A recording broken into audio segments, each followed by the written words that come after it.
All right, you guys. So make sure you guys like this short and subscribe to our channel to get the long form videos on this channel as well. Now, we have a report coming out basically stating that a husband, he basically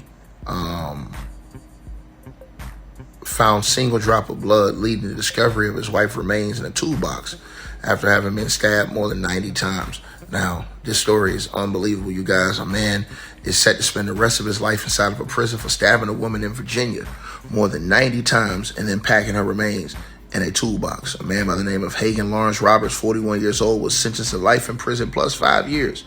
The city of Virginia Beach announced that he was convicted in November of first-degree murder and stabbing in the commission of a felony in the death of a 63-year-old woman by the name of Cynthia Capps.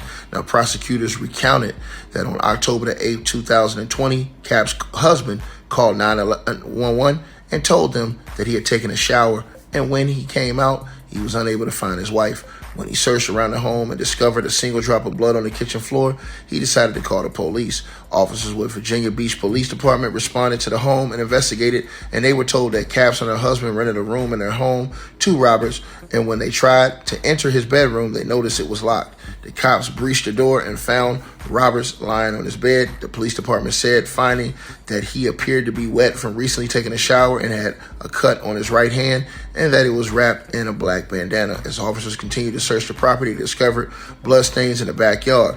Investigators found Capps' remains in a toolbox with trauma to her head and face. The analysis of her body determined that she had been stabbed over 90 times on the head, face, and neck, with forensic evidence finding that a metal shard, which appeared to be the tip of a knife, was removed from her skull.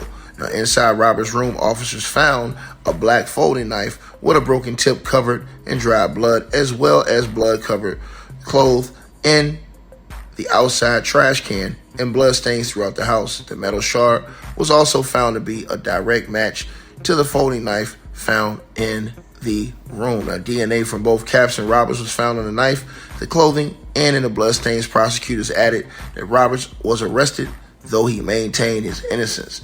And he said, "The picture you're painting of me as a menace to society and a killer with no remorse is not true," Roberts said, according to the Virginia Pilot. "I do have remorse, but I can't lie. I admit to something I did not do." Now, the presiding judge in the case, however, called the evidence against Roberts overwhelming, and the defendant was given the maximum sentence possible. City of Virginia Beach officials did not mention a suspected motive in their press releases announcing Roberts' conviction and sentencing. Unbelievable stuff, man. You guys let me know what y'all